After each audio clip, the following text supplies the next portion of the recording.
জমিজট কাটুক, শিল্প আসুক গড়বেতায় দীর্ঘদিন ধরে দাবি ছিল স্থানীয়দের। এবার প্রয়াগ ফিল্ম সিটির জমি সৌরভ গঙ্গোপাধ্যায়ের কোম্পানিকে হস্তান্তরের পর থেকে নতুন করে আশায় বুক বাঁধছেন স্থানীয়রা। এলাকার মানুষ চাইছে শিল্প হোক, তাতে বেকার যুবকদের কর্মসংস্থান হবে। আমরা চাই যে হোক, একটা শিল্প হোক, আমাদের দেশের উন্নয়ন হবে, আমাদের রাস্তাঘাট উন্নয়ন হবে, যেটা উন্নয়ন হয়েছে আরো হবে, এটা চাইছি। আসুক, অবশ্যই আছে, যদি করে ভালোই হবে। আমাদের পাশাপাশির লোক যদি কাজ নিশ্চয়ই পাবে। আর আমরা গ্রামবাসী হিসাবে দাবি করব এটাই, যারা জমি জায়গা দিয়েছে, টাকা পয়সা আগে ইনভেস্ট করেছিল, কাজ পাওয়ার জন্যই তো করেছিল, তারা যেমন কাজ টাজ পায় সুষ্ঠুভাবেই হোক এবং কারখানাটাও হোক। যেহেতু এটা আমাদের ভারতবর্ষের ক্যাপ্টেন ছিল সৌরভ গাঙ্গুলি, তিনি ঘোষণা করেছেন যে ক্যাপ্টেন টিএমটি বার আমাদের এখানে একটা ফ্যাক্টরি তৈরি করছে। তো আমরা তার উপরে অগাধ আস্থা আছে এবং আমাদের মুখ্যমন্ত্রীও যেহেতু একটা জায়গা দিয়েছেন এখানে সরকারিভাবে, আমরা দেখেছি যে জায়গাটা ক্যাপ্টেন টিএমটি বারকে দেওয়া হয়েছে, তাহলে এখানে শিল্প হলে সবাই, এলাকার মানুষ এবং এলাকা কেন আমাদের অঞ্চল ব্লক সবাই উপকৃত হবে। বিষয়টা তো খুবই আমাদের কাছে বা জেলার এবং ওই এলাকার মানুষের কাছে খুব আনন্দেরই, কারণ শিল্পের মধ্য দিয়ে অনেক দুস্থ পরিবারের ছেলেমেয়েরা ওখানে কাজে পাবে এবং তাতে তাদের পরিবারের সচ্ছলতা ফিরে আসবে। এটা তো একটা দিকই রইল। আর যে সমস্যাটা বলছেন যে ল্যান্ডের সমস্যা, হ্যাঁ, সেই সমস্যাটা তো আইনের পথে চলে। জমি যেখানে রয়েছে, জমির যে সমস্যা সেটা ল্যান্ড দপ্তর ছাড়া কোনোভাবেই মেটানো সম্ভব নয়। পশ্চিম মেদিনীপুরের গড়বেতায় প্রায় 750 একর জমির ওপর জায়গার ওপর 2008 সালে তৈরি হয়েছিল প্রয়াগ ফিল্ম সিটি। ফিল্ম সিটির উদ্বোধন করেছিলেন শাহরুখ খান। এলাকার মানুষ তখন থেকে স্বপ্ন দেখেছিলেন এলাকার অর্থনৈতিক পরিকাঠামো পরিবর্তনের, কিন্তু চিট ফান্ড কেলেঙ্কারিতে প্রয়াগের নাম জড়ানোর পরেই ফিল্ম সিটি একেবারে মুখ থুবড়ে পড়ে।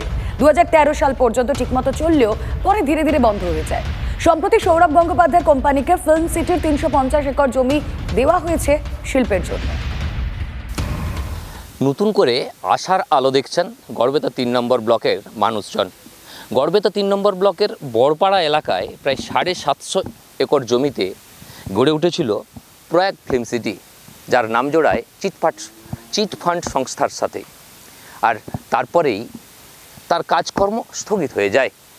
কিন্তু সম্প্রতি এই 750 একরের মধ্যে প্রায় 350 একর জমি একটি শিল্প সংস্থাকে দেওয়া হয়েছে বলেই প্রশাসনিক সূত্রে খবর। আর তারপরেই নড়ে চড়ে বসেছে প্রশাসন এবং সাধারণ মানুষও আশার আলো দেখছেন এই এলাকায়।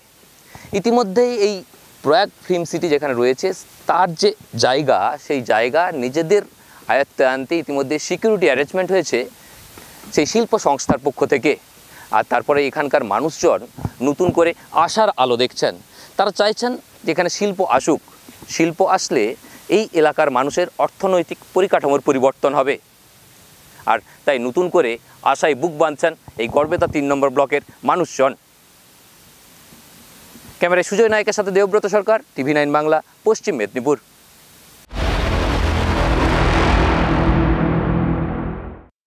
সুপ্রিম কোর্টে এবার দায় স্বীকার করে সাফাই পর্ষদের।